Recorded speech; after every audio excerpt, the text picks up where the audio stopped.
Heading डालो। Second reaction, sulphonation of benzene.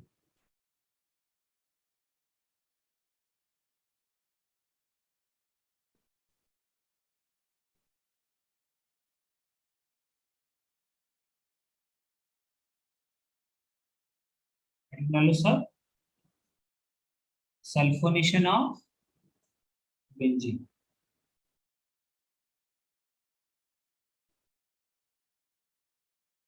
लिखो इसके अंदर पहला point first, on sulphonation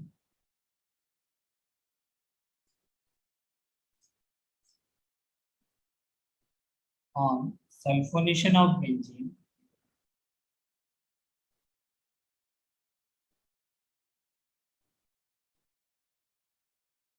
benzene sulfonic acid,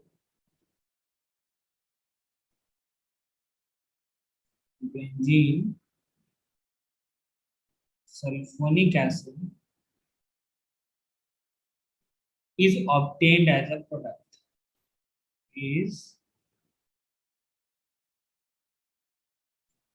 obtained as a product, is obtained as a product। देखो क्या है, तुम बेंजीन है, बेंजीन का तुम अगर रिएक्शन कराओगे किसके साथ, इसका अगर तुम रिएक्शन कराए कॉन्सेंट्रेटेड H2SO4 के साथ, कॉन्सेंट्रेटेड H2SO4 के साथ, या एक होता है ओलियम, OLEUM, ओलियम। ये क्या होता है, H2H2O7, इसको बोलते हैं ओलियम। ठीक है, इसके साथ भी कराओगे तो सेम होगा, या तो ऐसा लिखा रहेगा, और कॉन्सेंट्रेटेड H2SO4 प्लस SO3। ठीक है, ये तीनों रिएजेंट लिखा रहता है। तुमको क्या करना है, यहाँ का जो हाइड्रोजन उसको रिप्लेस करके क्या जोड़ देना है, SO3H। तो यहाँ का जो हाइड्रोजन है उसको रिप्लेस करके क्या जोड़ दो, SO3H। और इसका क्या नाम होता है, बेंजीन सल्फोनिक एसिड। नाम ध्यान रखना, बेंजीन सल्फोनिक एसिड इसका नाम है, बेंजीन सल्फोनिक एसिड। नेक्स्ट देखो इसका जो मैकेनिज्म, यहाँ पे लिखो नेक्स्ट मैकेनिज्म।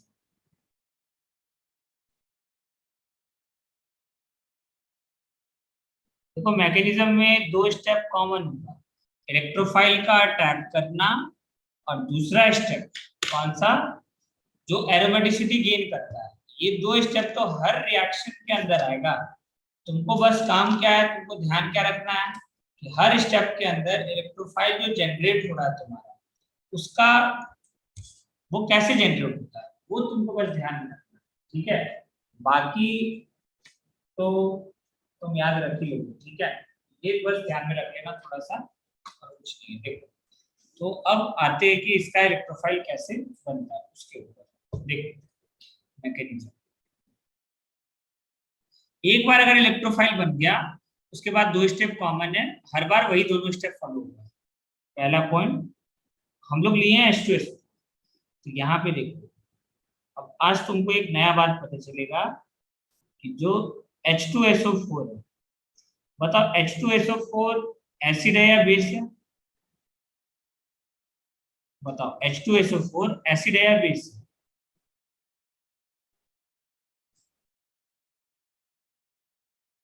H2SO4 एसिड है या बेस है, अरे सल्फोनिक एसिड में ही नाम में ही एसिड है, नाम में ही एसिड है सल्फोनिक एसिड। ठीक है, लेकिन यहाँ पे ना दोनों तरीके से बिहेव करता है, एसिड की तरह से भी और बेस की तरह से। ठीक है, तो यहाँ पे क्या होता है, देखो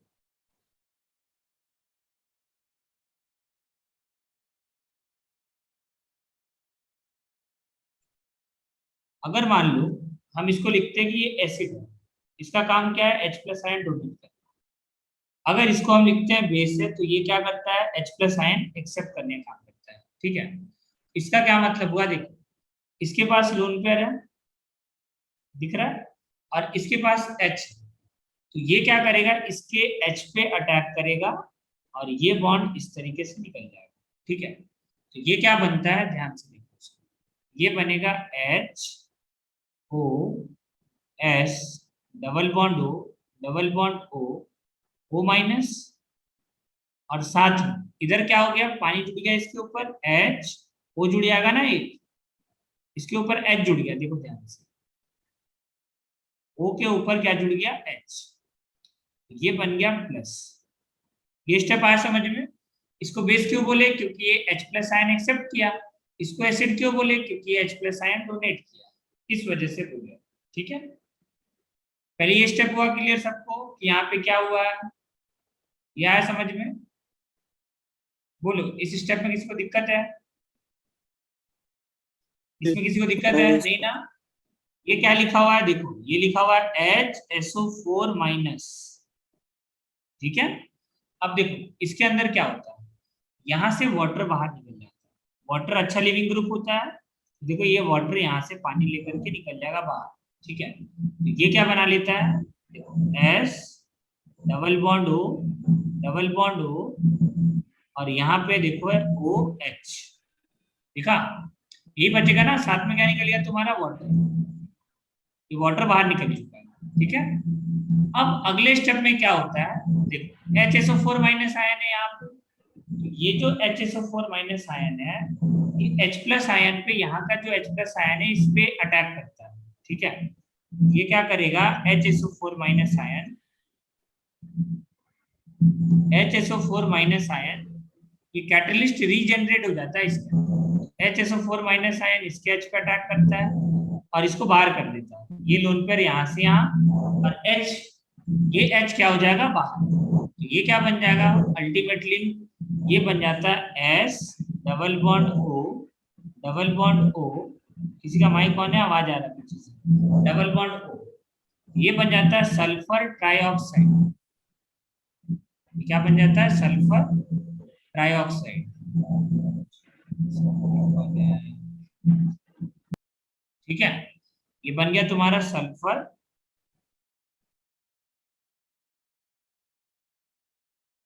ट्राइऑक्साइड। देखो यहाँ पे जो इलेक्ट्रोफाइल होता है ना, ये होता है सल्फर ट्राइऑक्साइड। ठीक है, मैकेनिज्म लिख लो, फिर आगे देखो बनाने का तरीका बस तुमको ध्यान में होना चाहिए कि इसमें अब तुमको याद क्या रखना है, H2SO4 दोनों की तरह से काम करता है, एसिड की तरह से भी और बेस की तरह से। यहाँ पे क्या हुआ है, H प्लस आयन, ये इसका H प्लस आयन को निकाल दिया बाहर, ये बन गया सल्फर ट्राइऑक्साइड। ठीक है, तो इसको ध्यान में रखना, इसको लिख लियो सब। देखो यहाँ पे प्लस चार्ज था, अब प्लस ये खत्म हो जाएगा, वाटर निकलने से यहाँ प्लस आएगा, देखो वाटर निकला, यहाँ प्लस आया, ये बॉन्ड बनाया तो प्लस न्यूट्रल हो गया, यहाँ से H प्लस आयन बाहर हो गया। ठीक है, अगले स्टेप में देखो क्या होता है, सेकंड स्टेप अब तुम लोग को खुद ही पता है कि अब एक बार इलेक्ट्रोफाइल बना दी तो फिर क्या करता है, ये SO3 है, SO3 अटैक करेगा, SO3 अटैक करता है। ठीक है, तो देखो इस स्टेप के अंदर ना हिंट में लिख लो ताकि ध्यान में रहे कि याद क्या रखना है, हिंट में लिख लो इसको, हिंट कि अगर तुम क्या लिए, 2 मोल H2SO4 लिए, 2 मोल H2SO4 लिए थे, अगर तुमको एग्जाम के टाइम इतना भी याद है ना, तो हम समझ जाएंगे कि तुम पक्का एग्जाम निकाल लोगे। ठीक है, यहाँ देखो क्या क्या बना, ध्यान से देखो, एक वाटर बना, यहाँ देखो ध्यान से, ये वाटर बना, फिर ये कैटलिस्ट दोबारा रीजनरेट हो गया, H2SO4 बन गया, HSO4 माइनस आयन अटैक किया था H प्लस पे, और SO3 बना। ये अगर तुमको याद है ना हिंट, ये काफी है, इतना ही तुमको एग्जाम में याद है। इस और बाकी तो हम नोट पर लिखेंगे ही, तो इस स्टेप के अंदर ये चीज ध्यान रखना कि H2SO4 के अंदर क्या होता है, यहाँ पे 3 चीज बनेगा, 2 मॉलिक्यूल ऑफ H2SO4 को अगर तुम हीट करोगे तो वाटर, H2SO4 और SO3, ये 3 बनता है। ठीक है, अब नेक्स्ट स्टेप के अंदर क्या होता है कि SO3 जो है वो है तुम्हारा इलेक्ट्रोफाइल। तो SO3 अटैक करे, ठीक है, कहाँ अटैक करेगा बोलिए। देखो बेंजीन रिंग है ये, बेंजीन रिंग पे अटैक करेगा। हम लोग बेंजीन के ऊपर ही तो रिएक्शन पढ़ रहे हैं, ये बेंजीन है, इसके ऊपर कौन अटैक करेगा, S double bond O double bond O double bond O। अब बोलोगे सर ये कैसे इलेक्ट्रोफाइल हुआ, तो देखो इसके ऊपर चार्ज कितना होता है, +6, ठीक है, तो ये अटैक करता है, +6 चार्ज की वजह से ये बनता है इलेक्ट्रोफाइल, इसके ऊपर अटैक करेगा और ये वाला बॉन्ड इस तरीके से ओपन हो जाता है, खुल जाता है, ठीक है, इस पे अटैक करता है एल्कीन, ये बेंजीन, क्या बनेगा ये बनेगा डबल बॉन्ड, फिर से माइक्रोन एक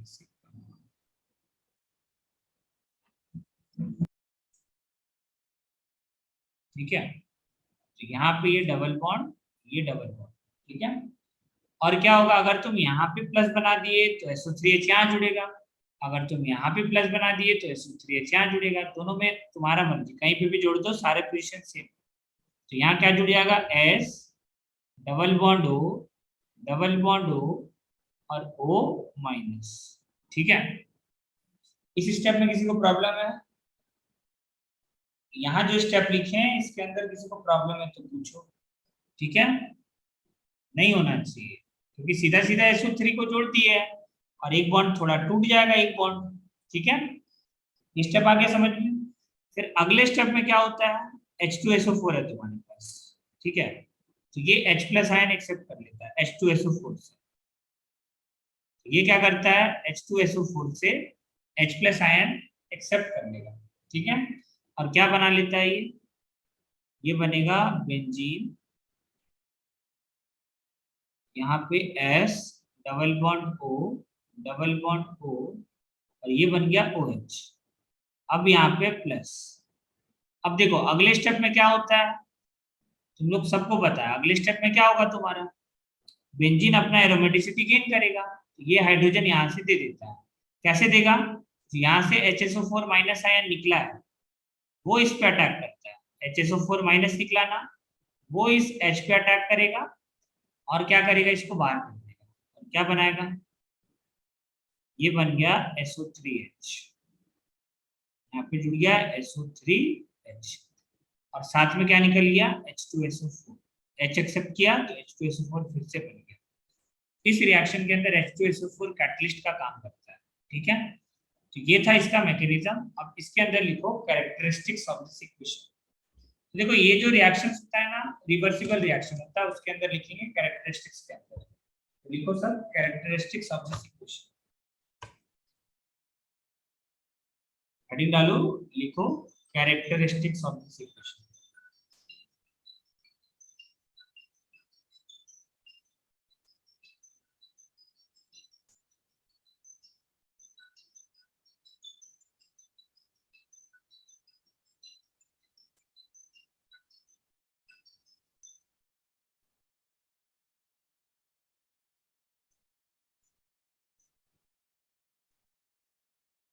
चलो पहला पॉइंट लिखो सब, फर्स्ट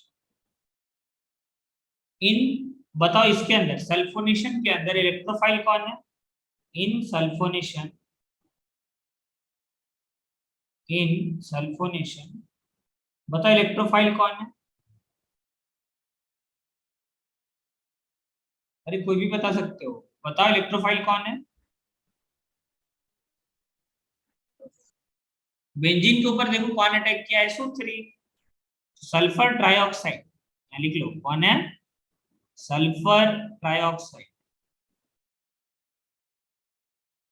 सल्फर ट्राइऑक्साइड क्या है तुम्हारा यहाँ पे, इलेक्ट्रोफाइल है, ये पहला पॉइंट ध्यान रखना। दूसरा पॉइंट लिखो concentrated H2SO4, the concentrated sulfuric acid is amphoteric in this case, amphoteric in this case because it act as, because it act as base as well as acid, दोनों की तरह से काम करता है। ठीक है, ये 2 पॉइंट हो गया। थर्ड पॉइंट लिखो,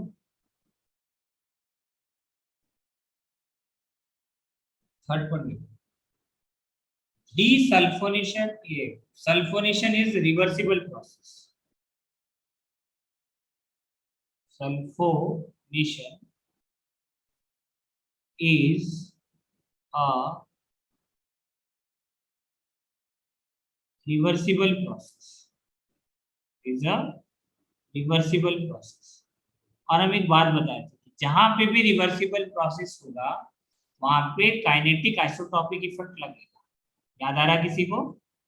चलो देखो, अगर तुम यहाँ पे H, अगर तुम क्या लिख दिए, कॉन्सेंट्रेटेड H2SO4, तो यहाँ पे हो जाता है सल्फोनेशन, SO3H जुड़ जाएगा सिंपली। और अगर तुम रिवर्स डायरेक्शन में अगर तुम डाइल्यूट H2SO4 लिख दिए ना, तो ये फिर से बेंजीन में कन्वर्ट हो जाता है। यह है तुम्हारा बेंजीन और यह है तुम्हारा benzene sulphonic acid, benzene sulphonic acid. ठीक है, तो ये ध्यान में रखना कैसे होता है, इसका मैकेनिज्म देखना है। तो देखो कैसे होगा, बैकवर्ड कैसे जाएगा रिएक्शन, बैकवर्ड का मैकेनिज्म दिखता है, देखो बैकवर्ड।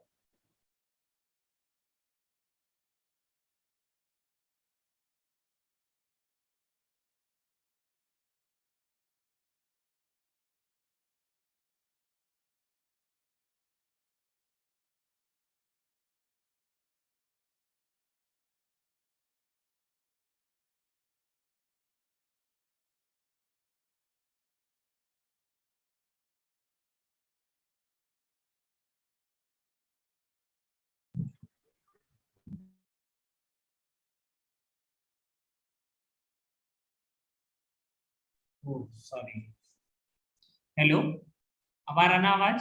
तो देखो बैकवर्ड में हम लोग चल रहे हैं, देखो समझना है इसको। क्या बोल रहे थे कि देखो जो सल्फोने फॉरवर्ड में जो रिएक्शन होगा उसको बोलेंगे सल्फोनेशन, जो बैकवर्ड में रिएक्शन होगा उसको बोलेंगे डिसल्फोनेशन।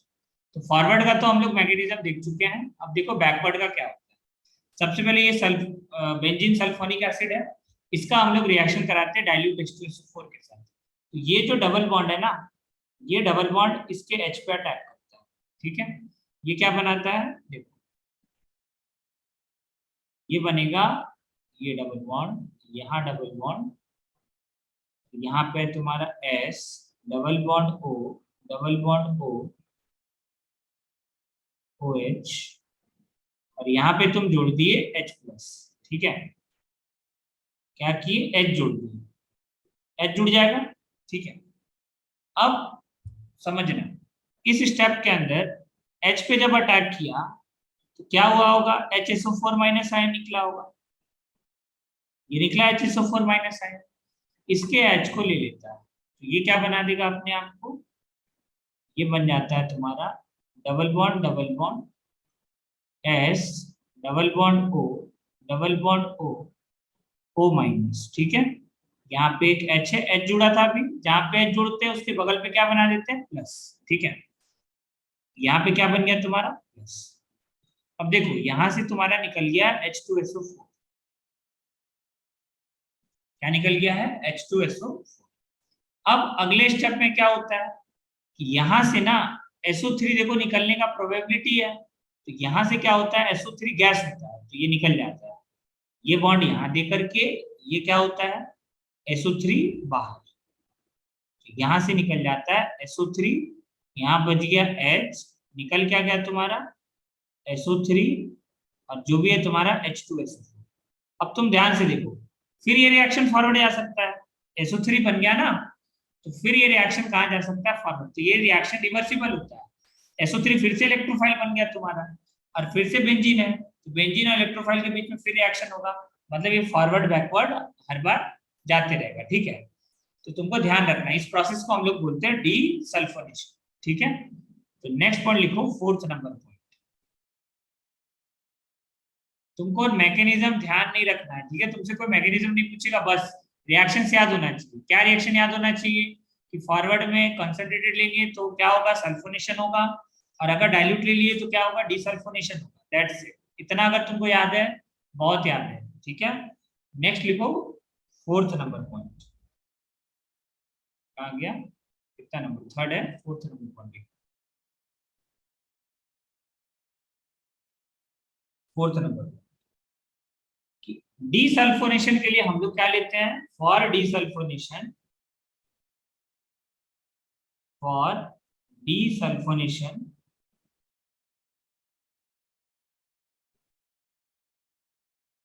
इसी को हम लोग क्या इप्सो सब्स्टिट्यूशन बोल सकते हैं क्या, डीसल्फोनेशन को, एग्जिस्टिंग ग्रुप हट गया तो बोल सकते हैं इप्सो सब्स्टिट्यूशन, इसी को बोल सकते हैं फॉर डीसल्फोनेशन या इप्सो सब्स्टिट्यूशन। वी यूज, लोग क्या यूज करते हैं, डाइल्यूट H2SO4। तुम डाइल्यूट H2SO4 लोगे तो डीसल्फोनेशन हो जाएगा। ठीक है, ये ध्यान रखना। अब देखो,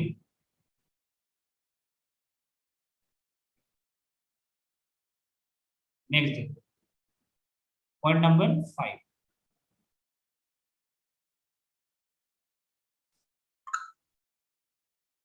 डीसल्फोनेशन इज यूज्ड एज अ, या फिर लिख सकते हो this reaction is used as a para blocking agent. This reaction is used as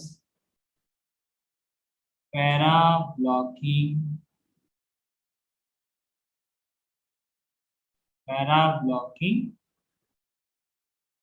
agent. ठीक है, अभी पैरा ब्लॉकिंग एजेंट क्या है उसको समझो। अब अगर मान लो, देखो तुम, ये सबसे इंपॉर्टेंट रिएक्शन है, मतलब कन्वर्जन, जितना भी एनसीईआरटी में दिया है ना, इसके बिना काफी कम कन्वर्जन तुम समझ पाओगे। देखो इसको समझना, ठीक है, काफी इंपॉर्टेंट है रिएक्शन। जो पैरा ब्लॉकिंग एजेंट लिखे ना, देखो इसका क्या यूज है, क्या रोल है। ये जो है ना पेन फंसता है, दिमाग खराब।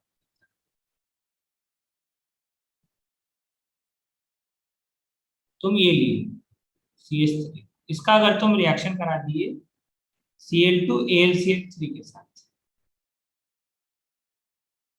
तो देखो प्रोडक्ट क्या बनता है, प्रोडक्ट ये बनेगा, ऑर्थो पे भी जुड़ेगा Cl और पैरा पे भी जुड़ेगा Cl, दोनों जगह Cl जुड़ेगा, क्योंकि ऑर्थो पैरा डायरेक्टिंग है CH3, दोनों जगह पे क्या जुड़ जाता है, Cl। तो यहाँ पे जुड़ गया CH3 और Cl, और ये बनता है मेजर। अब हम चाहते हैं कि सिर्फ ये वाला प्रोडक्ट बने, कौन सा वाला, ऑर्थो वाला, ओनली ऑर्थो हमको चाहिए। उसके लिए क्या यूज करते हैं हम लोग, ये तो था पहला चीज, ठीक है, 0.5 के 1 में ये एग्जांपल को समझो। अब हमको क्या चाहिए, हम चाहते हैं कि यील्ड अच्छा बने, ऑर्थो ही बने, सिर्फ पैरा नहीं बने, पैरा वाला हमको नहीं चाहिए। तुम क्या करो, देखो यहाँ पे क्या करा दो, सबसे पहले सल्फोनेशन करवा दो। अब बोलोगे सर सल्फोनेशन का क्या मतलब, अब बताओ तुम सल्फोनेशन कराने के लिए रिएजेंट क्या लोगे, कॉन्सेंट्रेटेड H2SO4। तो मेजर तो पैरा वाला बनता है, अभी जस्ट बताया था कि मेजर कौन सा बनता है, पैरा वाला। यहाँ पे CH3 के साथ पैरा वाला तो मेजर बना दिया, SO3H इसके अंदर जोड़ दिए, सल्फोनेशन हो गया। इतना तुमको याद है ना कि कॉन्सेंट्रेटेड H2SO4 लेंगे तो ऑर्थो और पैरा पे क्या जुड़ेगा, SO3H, जोड़ दिए SO3H। अब क्या है, अगर तुम अगले स्टेप के अंदर अब क्या ले लिए, Cl2AlCl3 ले लिए, तो ध्यान से देखो, अब तो इसका पैरा ब्लॉक है, अब तो इसका पैरा क्या है, ब्लॉक्ड है, मतलब पैरा पे अब जाके भी ग्रुप नहीं जुड़ेगा, कहाँ पे जुड़ेगा, ऑर्थो। मतलब यहाँ पे अब कौन सा ग्रुप जुड़ेगा तुम्हारा, CH3 SO3H, और इस केस में यहाँ जुड़ जाएगा C, ऑर्थो पे जुड़ गया। अब हमको चाहिए था क्या, ऑर्थो ये चाहिए था, अब इसको फिर से गेन करने के लिए क्या करना पड़ेगा बताओ आशुतोष यादव, कौन सा रिएजेंट ले यहाँ पे? हमको चाहिए सिर्फ ऑर्थो। अब क्या करें, इसके अंदर क्या रिएजेंट डाले कि फिर से ऑर्थो वाला में कन्वर्ट हो जाए? हमको ये चाहिए, देखो यहाँ कर्सर देखो, ये चाहिए। आशुतोष यादव है? हाँ बताओ क्या डालेंगे इसके अंदर हाँ रिएजेंट? सर। क्या डालेंगे इसके अंदर रिएजेंट? देखो हमको सिर्फ ये चाहिए CH3Cl, हम बनाए हैं ये। देखो बाकी लोग समझो, बहुत सिंपल है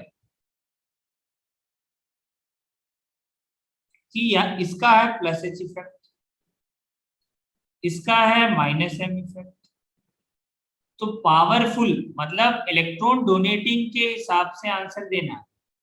इलेक्ट्रॉन डोनेटिंग ग्रुप ये है, इलेक्ट्रॉन डोनेटिंग ग्रुप के ऑर्थो और पैरा पे जुड़ता है। पहला डाउट ये क्लियर होना चाहिए कि आने वाला जो इलेक्ट्रोफाइल है Cl प्लस, वो कहाँ जुड़ेगा? ऑर्थो पे। पैरा इसका ब्लॉक्ड है, ठीक है। ये आ गया, पहले ये चीज क्लियर होना चाहिए, ठीक है। तो बोलोगे सर अभी तो आप बोल रहे थे SO3 रिमूव कर दो, अगर रहे तो कब करते हैं? जब ट्राइब्रोमिनेशन वाला केस था तब करते हैं, फिनॉल और एनिलीन के केस में। क्या ये फिनॉल है? नहीं, तो यहाँ पे SO3 रिमूव नहीं करेंगे, ठीक है। अब दूसरा सवाल ये आता है कि सर यहाँ पे अब क्या करें, हमको यहाँ से यहाँ जाना है। तो देखो क्या करो तुम, डाइल्यूट H2SO4 ले लो। डीसल्फोनेशन में क्या लेते हैं? Dilute H2SO4। अगर तुमको SO3H रिमूव करना है तो क्या ले लो? Dilute H2SO4। तो क्या बन जाएगा ये तुम्हारा? ये तुम्हारा CH3, ये तुम्हारा Cl, और यहाँ से SO3H ग्रुप रिमूव हो जाएगा। तो ये बन जाएगा SO3 और साथ में जो भी रिमूव हुआ H2SO4। तो ये ध्यान में रखना, ठीक है। अगर तुमको सिर्फ ओनली ऑर्थो प्रोडक्ट चाहिए और कोई प्रोडक्ट नहीं चाहिए, ओनली ऑर्थो, तो हम लोग क्या करते हैं, सबसे पहले सल्फोनेशन करा देते हैं, फिर क्या कराते हैं, जो भी तुमको ऐड करना है वो ग्रुप का करा दो, और उसके बाद क्या करा दो, डीसल्फोनेशन। ये कौन सा स्टेप हुआ तुम्हारा? इस स्टेप को हम लोग बोलते हैं डीसल्फोनेशन। डीसल्फोनेशन। अच्छा ये रिएक्शन किसको किसको समझ में नहीं आया वो हैंड रेज करो सबसे पहले, जिसको जिसको ये रिएक्शन नहीं आया। डीसल्फोनेशन कब यूज करें? देखो प्रॉब्लम क्या था, ऊपर वाले केस में ऑर्थो भी बन रहा था, मेजर पैरा भी बन रहा था। हमको चाहिए था ओनली ऑर्थो। ओनली ऑर्थो अगर चाहिए, यहाँ देखो ओनली ऑर्थो बना है, पैरा वाला नहीं बना। पैरा वाला क्यों नहीं बना? क्योंकि पैरा यहाँ पे ब्लॉक है। अब ब्लॉक कैसे किए हम लोग? कॉन्सेंट्रेटेड H2SO4 डाल दी तो पैरा वाला ब्लॉक हो गया, क्योंकि CH3 का कौन सा इफेक्ट है? प्लस H इफेक्ट है, मतलब ये ऑर्थो पैरा डायरेक्टिंग है। मतलब आने वाला जो इलेक्ट्रोफाइल होगा इसके अंदर इलेक्ट्रोफाइल कौन है? SO3। जो SO3 जुड़ेगा वो कहाँ जाकर के जुड़ेगा? ऑर्थो और पैरा पे। पैरा वाला मेजर होता तो पैरा वाला लिखे, ऑर्थो वाला नहीं लिखे। फिर Cl2 के साथ रिएक्शन कराए, और Cl2 के साथ जब रिएक्शन कराएंगे तो अब रिएक्शन किसके हिसाब से होगा? जो मोर इलेक्ट्रॉन डोनेटिंग है। इलेक्ट्रॉन डोनेटिंग कौन है? CH3 है। तो CH3 का ऑर्थो और पैरा पे जुड़ेगा, यहाँ तो ब्लॉक्ड है SO3। अब ब्लॉक्ड है इसका मतलब क्या होगा? सिर्फ ऑर्थो पे जुड़ेगा, इसलिए ऑर्थो पे जोड़ कर क्या करा दिए, डी सल्फोनेशन, ठीक है। अगला देखो, इसके अंदर ध्यान से रखना ये सारा पॉइंट जो लिख रहा है, ठीक है। नेक्स्ट देखो, इसको डाउट है सर एक बार फिर से, क्या है? अभी तो जस्ट बताया ना। जय देशमुख बोलो, माइक ऑन करो, बताओ क्या डाउट है। जय, कौन सा स्टेप, कौन सा स्टेप? सर ये सेकंड वाला। कौन सा? ये सेकंड वाला स्टेप। यहाँ पे क्या डाउट आ रहा है तुमको? सेल कहाँ जुड़ेगा, ये डाउट आ रहा है क्या?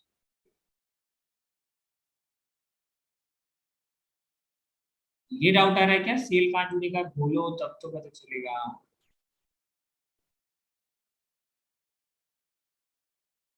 देखो हम ऐसे क्वेश्चंस कराए थे बहुत सारे, कि अगर दो दो मान लो ग्रुप जुड़ा हुआ है तो कहाँ पे साक्षी तुमको आ रहा है समझ में?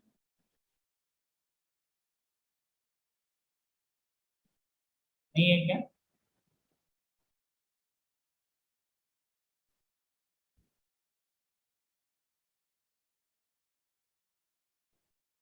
समीक्षा उज्ज्वल आ रहा है तुमको? वैदिक प्रेजेंट है या फिर चला गया? हाँ सर। वैदिक,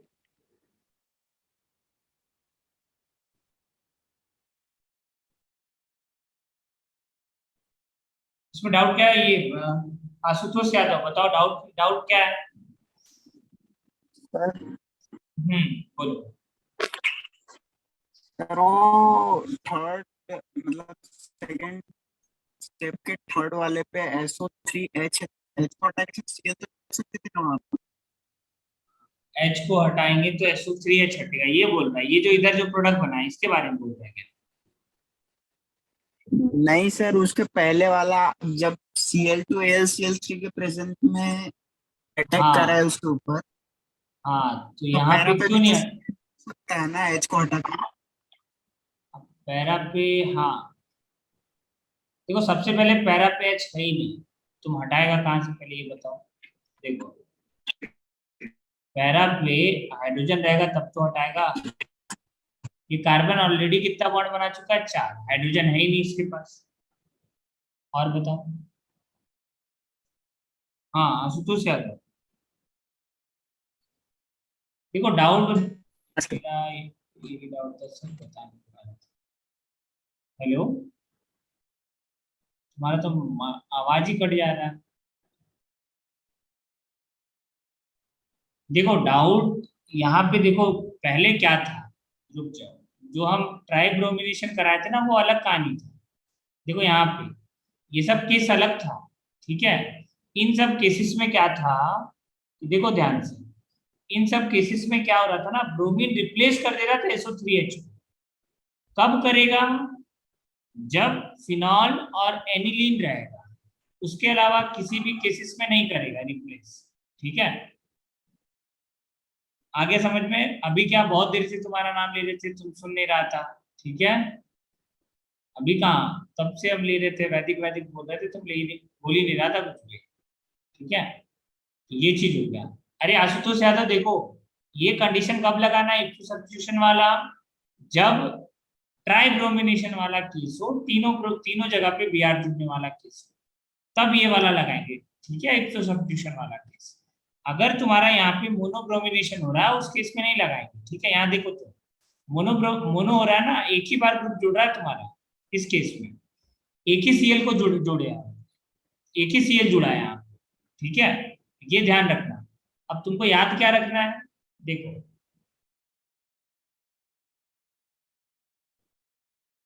चलो देखो, इसमें क्या है, हिंट लिखो। अगर तुमको ओनली ऑर्थो चाहिए, हिंट लिख लो, ओनली ऑर्थो, पैरा नहीं चाहिए, उसके लिए क्या करते हैं, कोई सा भी तुम रिएक्शन ले सकते हो। सपोज करो मैं यहाँ पे ले लिए CH3 का। अगर ओनली ऑर्थो प्रोडक्ट कहीं पे भी एग्जाम के अंदर पूछ दे, तो सिर्फ हमको ऑर्थो बनाना है, तो पहले क्या करो, सल्फोनेशन। सल्फोनेशन कैसे कराओगे? कॉन्सेंट्रेटेड H2SO4 यूज कर लो। दूसरा स्टेप में इलेक्ट्रोफाइल जो भी बोलेगा जोड़ने के लिए, उस इलेक्ट्रोफाइल का अटैक करा दो E+ का। अगले स्टेप में जो तुम सल्फर सल्फोनेशन करवाए हो, उसका डिसल्फोनेशन कराओगे, तो डाइल्यूट H2SO4 यूज कर लेना। इन तीनों स्टेप से क्या हो जाएगा, सिर्फ ऑर्थो वाला बनेगा, पैरा वाला नहीं बनेगा। ये ध्यान रखना, इसी को बोलते हैं पैरा ब्लॉकिंग एजेंट की तरह से काम करता है, ठीक है। ये था तुम्हारा हिंट कि ओनली ऑर्थो बनेगा, पैरा नहीं बनेगा, ओनली ऑर्थो, ओनली ऑर्थो, ये ध्यान में रखना, ठीक है। और कोई डाउट है इस टॉपिक में तो पूछो। और कोई डाउट है? और कोई डाउट है क्या? नहीं हाँ बोलो, आशुतोष यादव और जो भी है। और कोई डाउट है? नहीं ना? कितना नंबर पॉइंट हुआ ये? 5। 6 नंबर पॉइंट लिखो, 6 number point.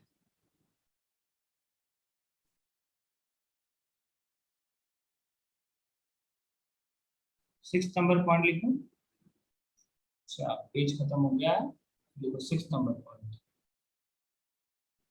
Sulphonation and iodination.